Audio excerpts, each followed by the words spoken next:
Ladies and gentlemen, welcome to my channel.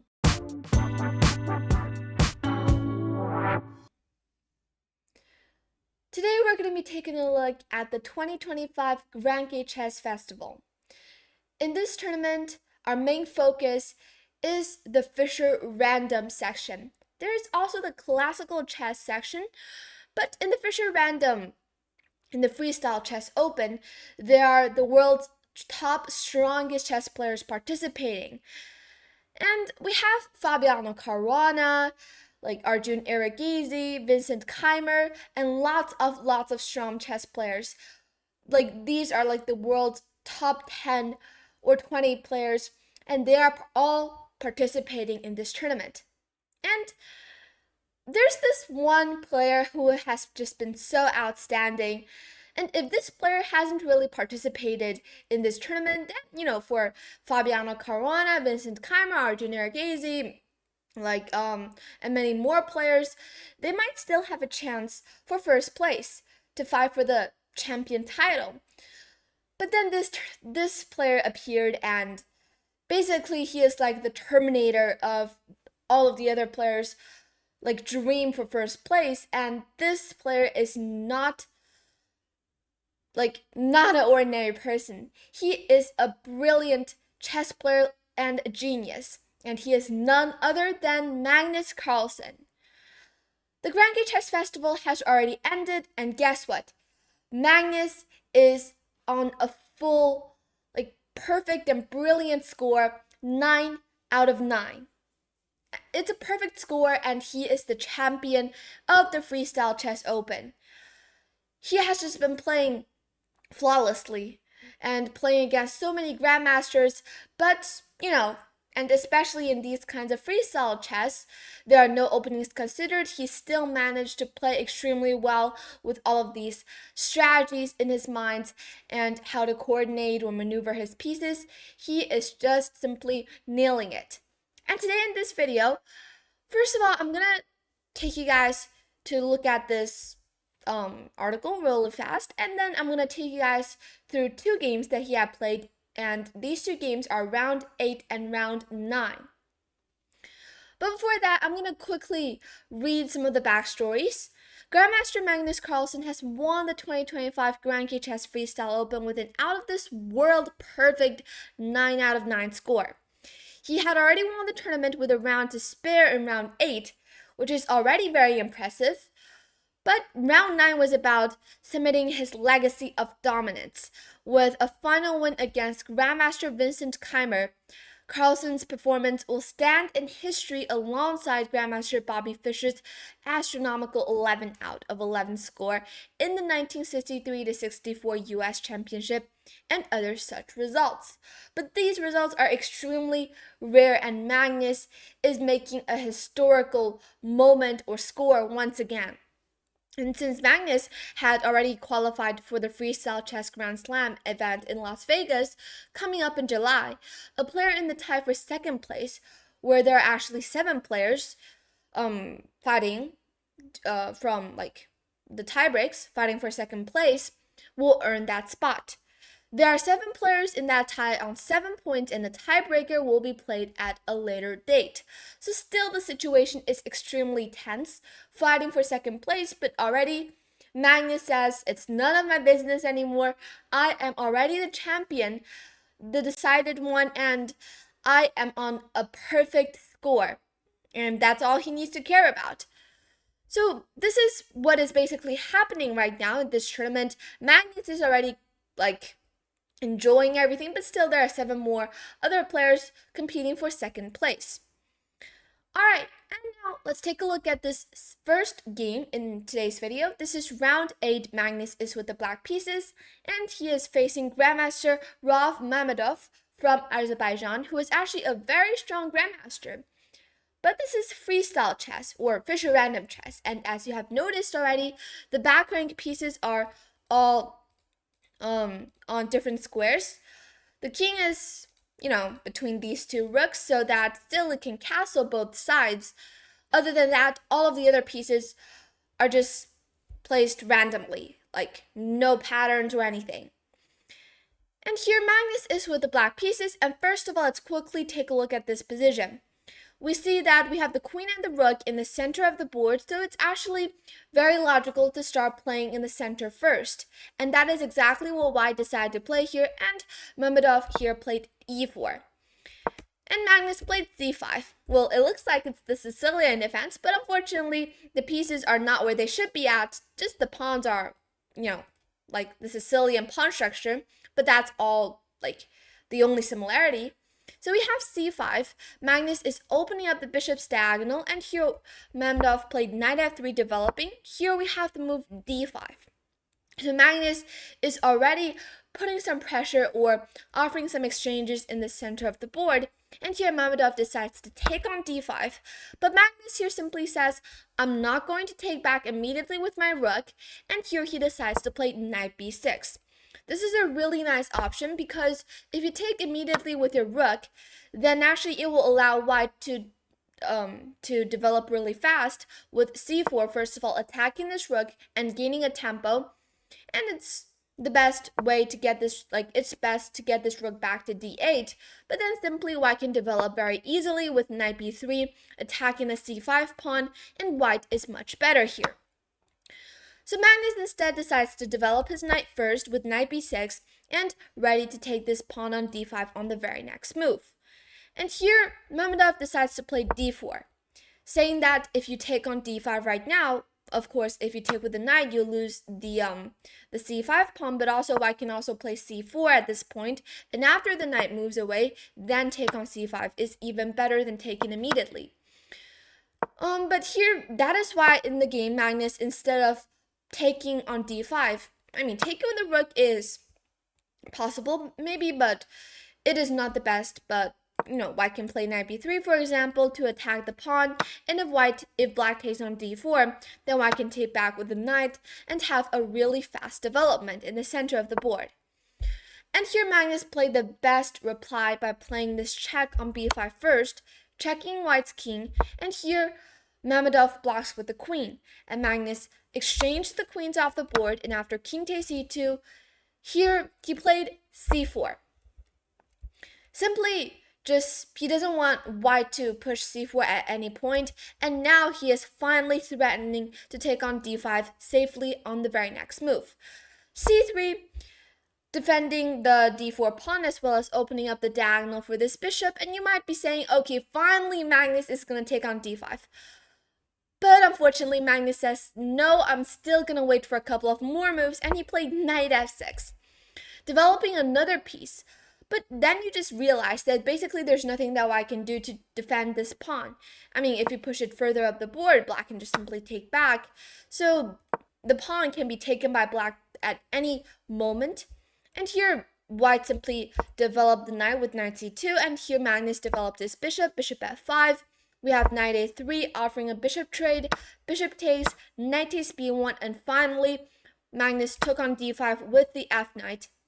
And here, Mamedov decides to play g3 to gain some control of the f4 square. In the game, Magnus played f6, preparing for some e5 ideas in the future, but also his idea might be to go up with a king with king f7 at some point. And here Mamedov played knight fd2, maneuvering his knight. Here Magnus played rook c2 rook c8, to defend the c4 pawn.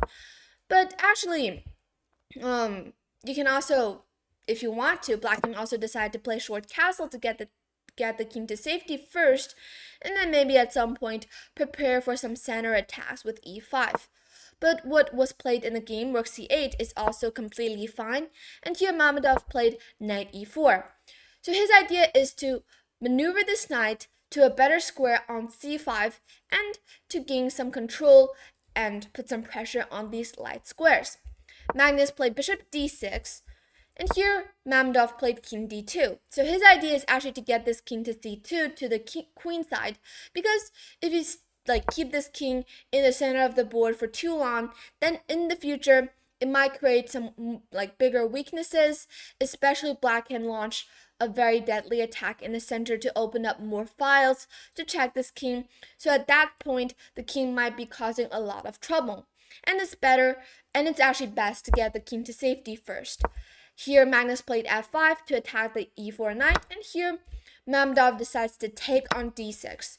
But actually, it is also completely fine for him to play knight g5 to go for this knight e6 idea, but that's just an extra option here. Knight takes d6 is also completely fine, and after e takes d6, white here decides to play rook de1, which is the best move here.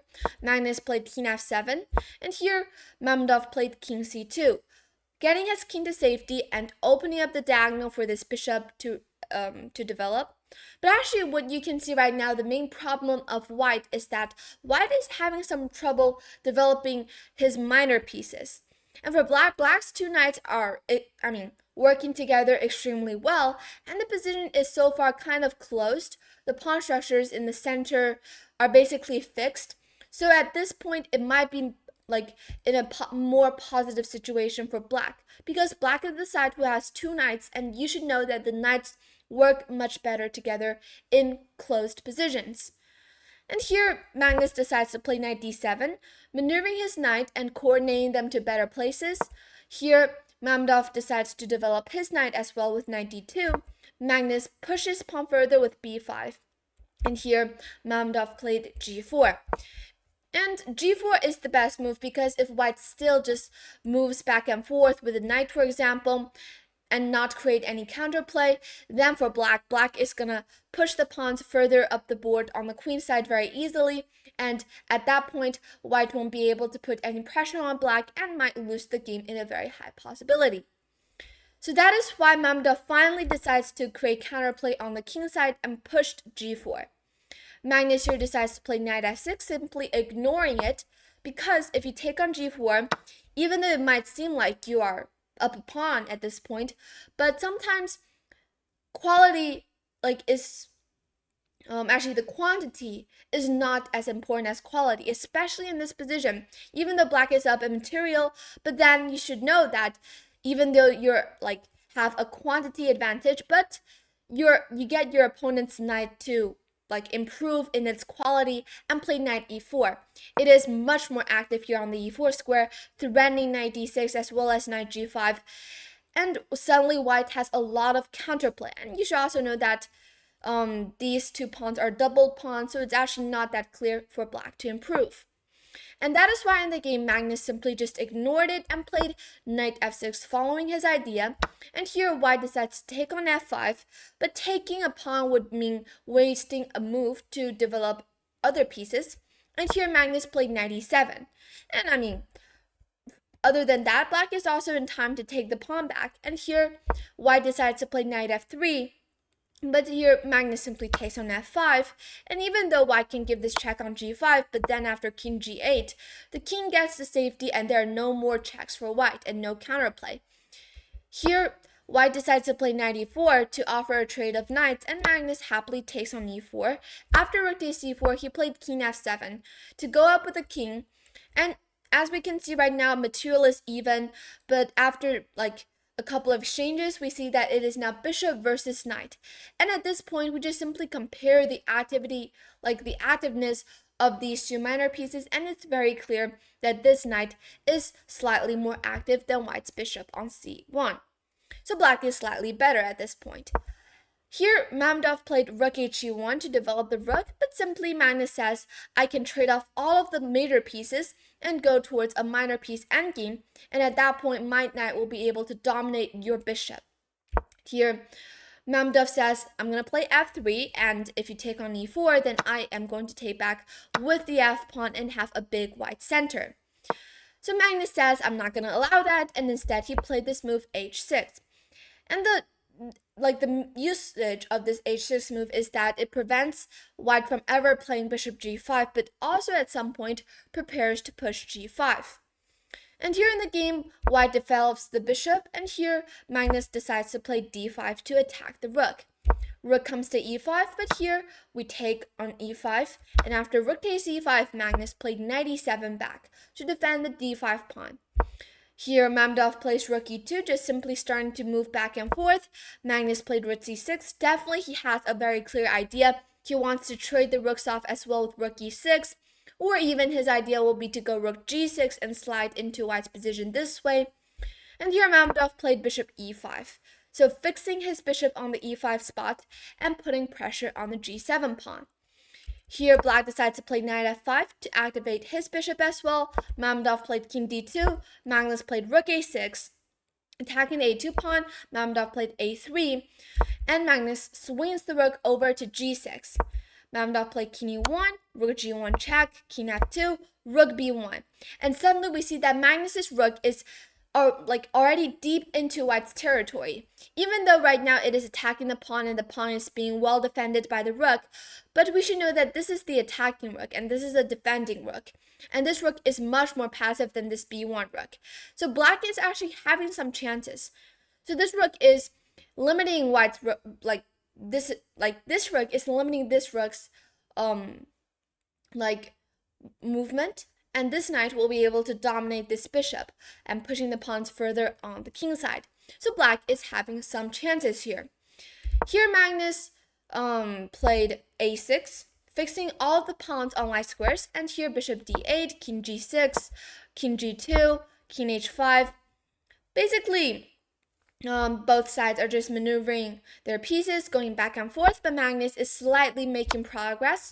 King f2, g5, pushing the pawns, bishop g3, knight goes back. Of course, you want to keep the minor pieces on the board because once you go into a rook and pawn endgame, it will be a dead draw.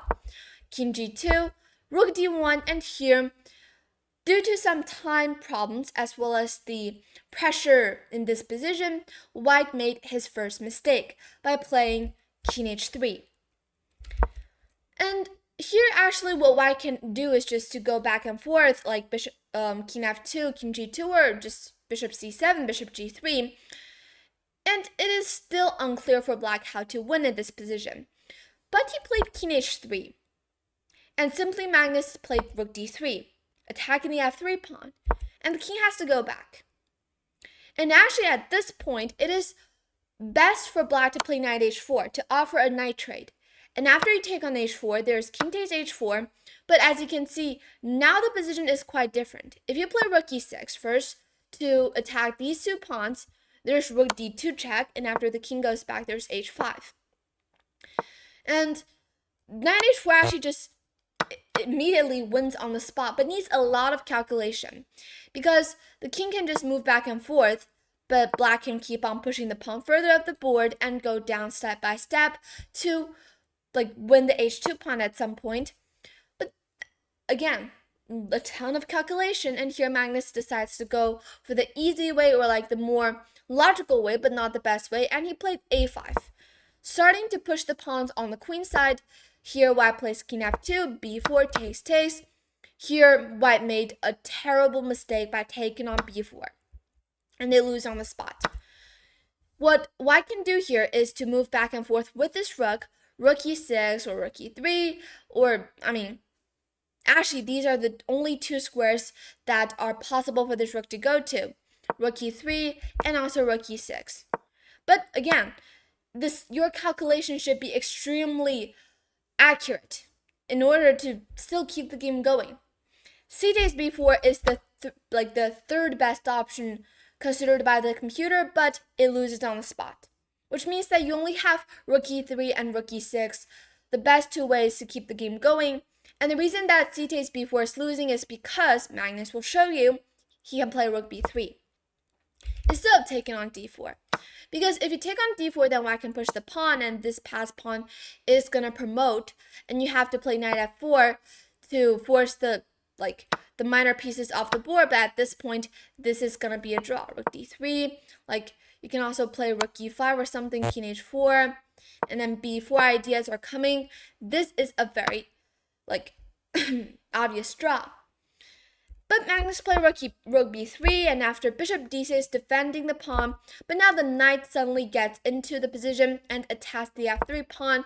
Bishop c5, White's only chance is to sacrifice this f3 pawn, but after taking on f3, Magnus is up a very healthy pawn, and actually after a couple of more moves, here rook d3, Black's position is just improving and improving, and White is defending desperately, but at the very end, after knight takes d4, White is now down another pawn, and after rook e5 check, king goes to f6, And it doesn't really work because after rook d5, king e6, you just win this bishop.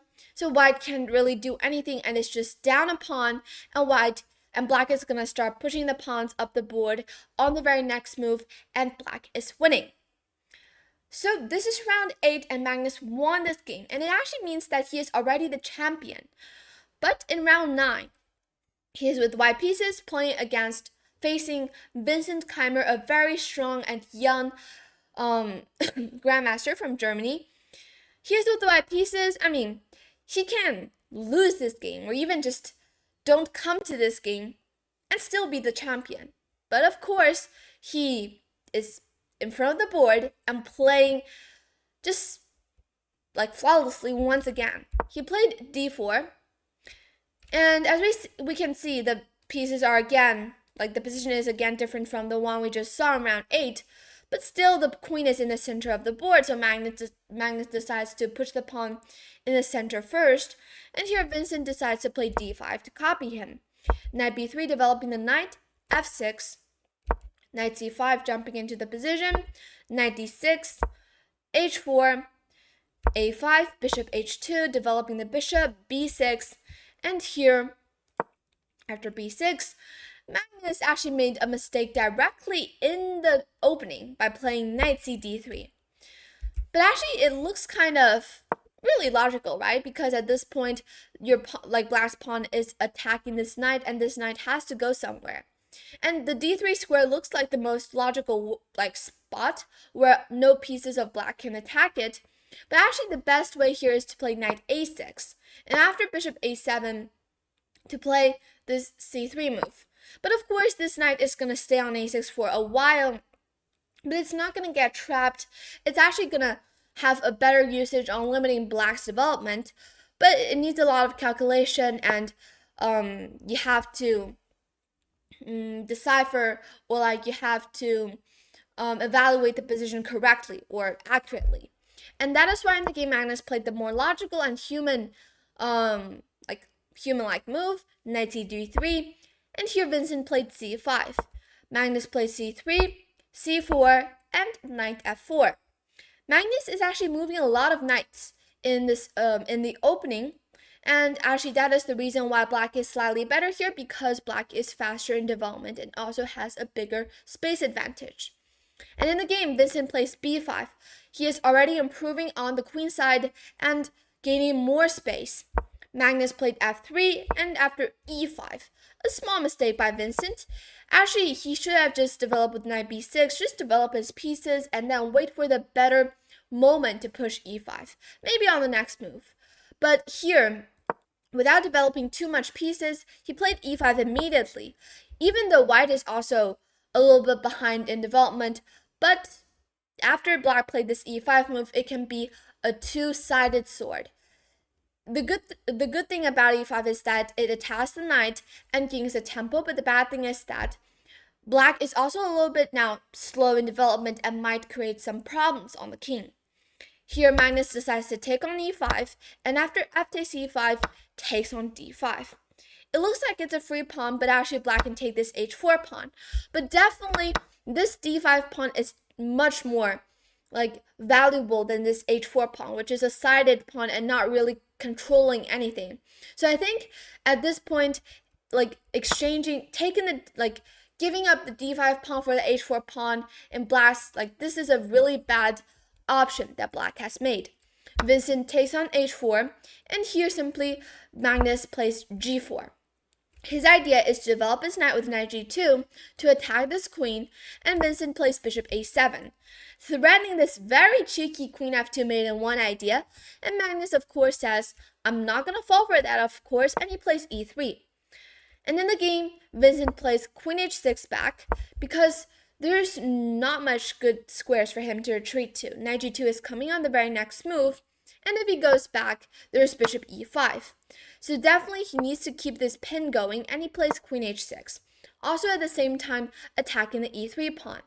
Here Magnus played king g2, and now threatening to go bishop e5 once again. Vincent plays queen e6, attacking the d5 pawn, as well as still keeping an eye on the e5 pawn. Magnus plays e4, but the bad thing about this move is that even though it defends the d5 pawn, but it blocks completely this diagonal out of this bishop's scope, and this bishop is simply just blocked inside its own pawn on e4.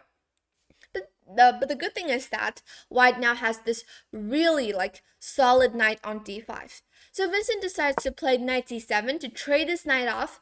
Magnus plays knight c2, and after long castle, which was played in the game, but actually the best option here for black is to play for this really insignificant move.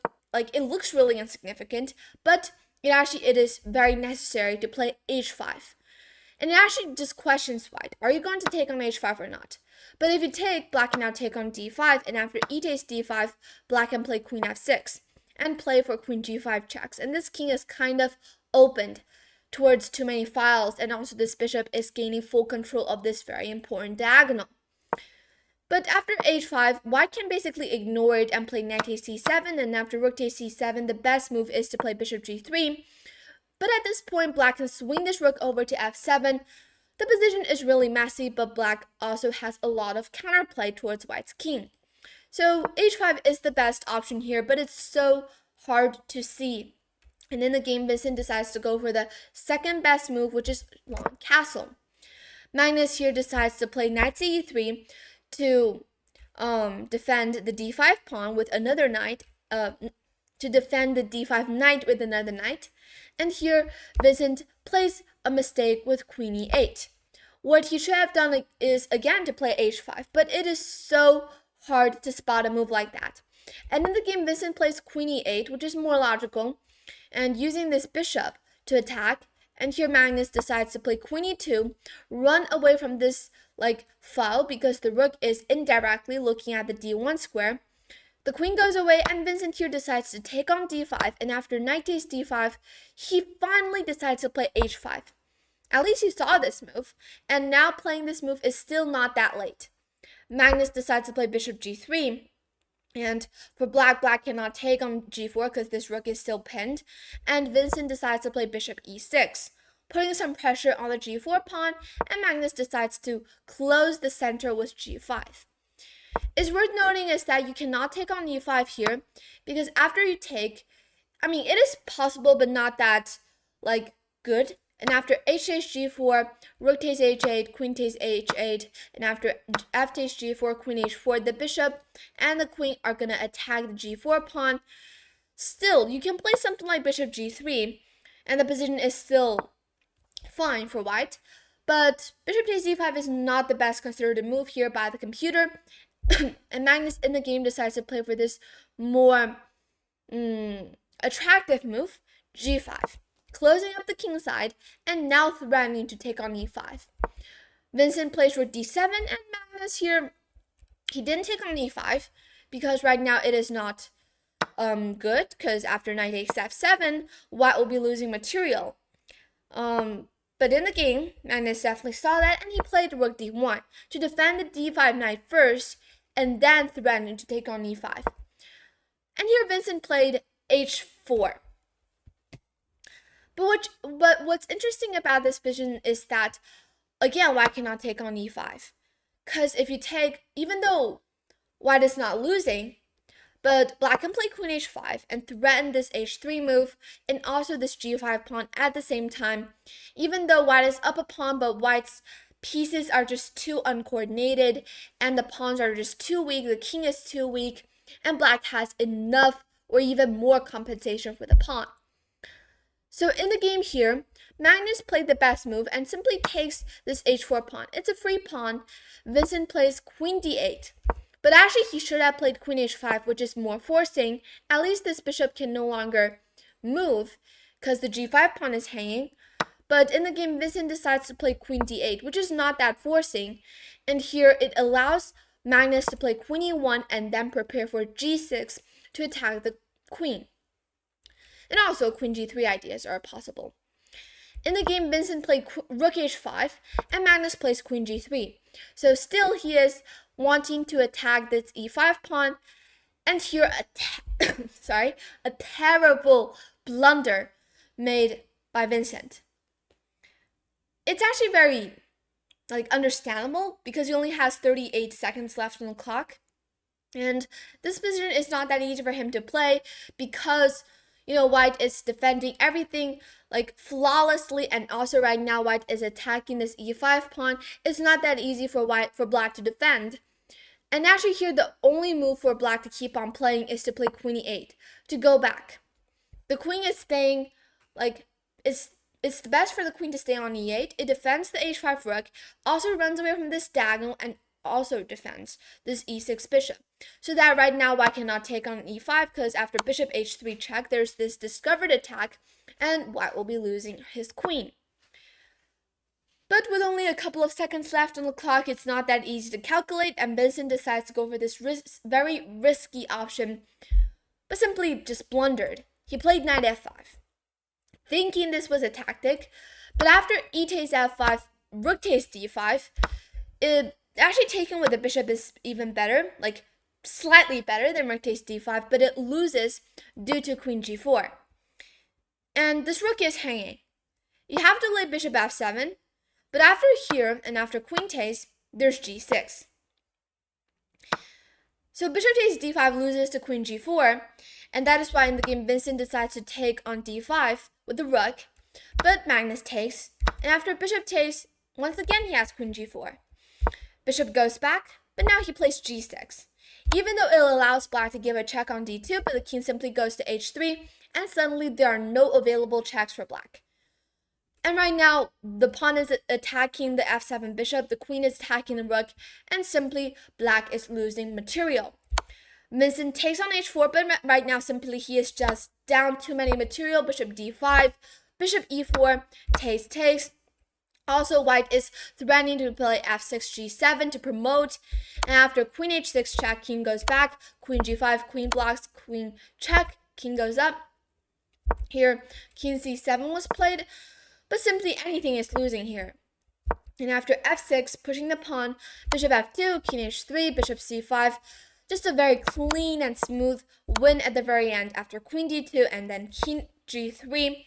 Here, Vincent Keymer resigned because even though he still has a couple of checks left, bishop f2, but after king h3, queen h6, king g2 back, it is just simply losing for him. Rook h7 wins, everything here wins, and with that, Magnus won round 9. Even though in round 8, he is already a champion, but in round 9, he had a very clean ending. He ended this tournament in a very clean way and a very historical way. 9 out of 9, a perfect score. He is definitely the Terminator, of this tournament. I mean, there's a lot of very strong players, like Fabiano Caruana, Vincent Keymer, Arjun Nirgezi, Parham Maksudlu, many players. World's top players, and they're all fighting for first place. But when it comes to Magnus, when Magnus is playing, he is the Terminator of all of their dreams, and he also made a very historical result. Yeah, so just brilliant chess played by Magnus. He is not only a genius, or he is not only the strongest player in classical or standard chess, but he is also #1 in Fischer Random Chess. So very this is just very impressive. But anyways, hope you guys just enjoyed these 2 games recaps, and congratulations to Magnus Carlsen on winning another tournament. And he will be participating in the Las Vegas Fischer Freestyle Grand Slam upcoming in July, and we're looking forward to that. Hope you guys enjoyed these 2 games recaps as well as this video. Thank you for watching. Please subscribe, and I'll see you in the next video. Bye!